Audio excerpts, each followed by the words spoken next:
So today I'm checking out this Temu inflatable tent, and there's a lot of kind of BS affiliate reviews on similar brand name tents that are kind of trashing this, and then there's always those cheesy 30-second clips of all this Chinese stuff with a link down below. They didn't really buy the product or even use it. They're just, please click on the link so I can earn my 30 cents per click or whatever BS.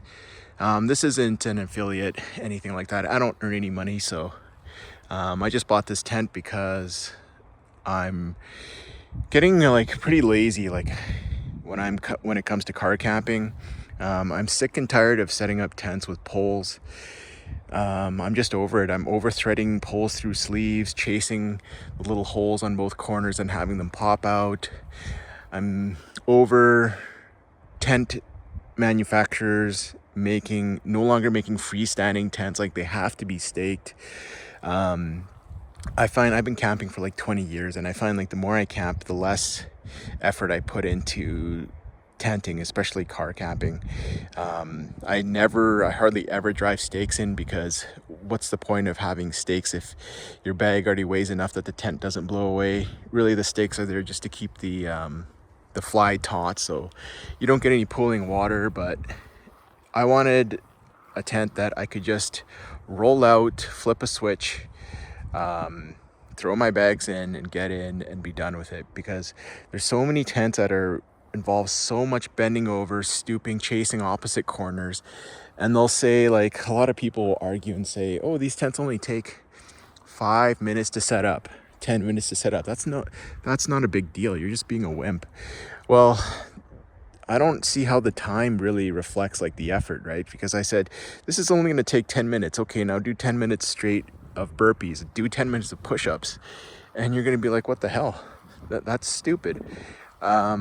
So yeah, I wanted a tent where it just minimized kind of the over and over, bend over, put a pole in a corner, put it through the sleeve, chase it to the other end, tap in a peg, do this, do that, and then 10 minutes, and then you're in the tent, and then you're crawling around on the ground, inflating a stuff sack, inflating your mattresses, rolling out your sleeping bags, carrying stuff back and forth to the car, setting up your cooking, setting up these stupid little folding tables and chairs. Yeah, I just wanted something. I don't care if it takes 10 minutes, but it's got to be flip a switch. So this is what I ended up with. This tent does that. It does it perfectly, but it does come with this manual pump, and that's total BS. So don't even bother. Don't even waste your time, because you bought this tent for the convenience, right? That you're going to be pumping this up like an air mattress. This is stand-up paddleboard pump. All you need is one of these. The tent, really, you only needed to inflate it to about 3 psi, and it's plenty stiff. Like, the structure is really good. This is 3 psi. It's been in the yard here for 3 days in storms. It's gusted up to about 40 kilometers an hour, which is what, like 20 miles an hour. And I think that's pretty decent. It held up perfectly fine.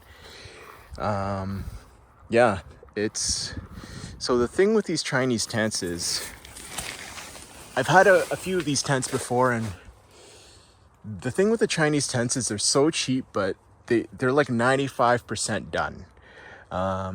What that means is, like, they always miss a few things from the factory that, if you know what you're doing, you can save a lot of money and you can get a real decent tent. So for example, everything is taped. All the seams are taped, and this tent is 95% waterproof. I've just gotten a few drips, and it's because they do stuff like this. So they taped over a seam, but they left a gap there. And if you look at this doesn't really make sense, right? So if you can take the time to chase this stuff, go in with seam sealer, waterproofing spray, it's not a big deal, right? You could fix stuff like that. So I found, yeah, these 3 pull tabs here on the top beam, they leak a little bit just because of that. So I'll hit that with the seam sealer. And after 3 days, I've just got a little bit of moisture pooling. Like, you can barely feel any moisture, but just a couple drops. Honestly, the size of this tent is so big that I can fit 2 cots in here and not even be close to the edges if I have a couple drops of water. Really happy with the design of this tent. You can see the big barn doors, tons of ventilation mesh panels in here that you can really open this thing up and get a lot of airflow. Pretty happy with the size of this PVC kind of clear window. You can get a nice view of another storm rolling in. But yeah, the structure of this tent is solid, because even with the heavy winds, if it buckles like this, see if I buckle it, it'll just snap right back, right? It's literally like a bouncy castle. A car could probably hit this thing and it would just pop and bounce back.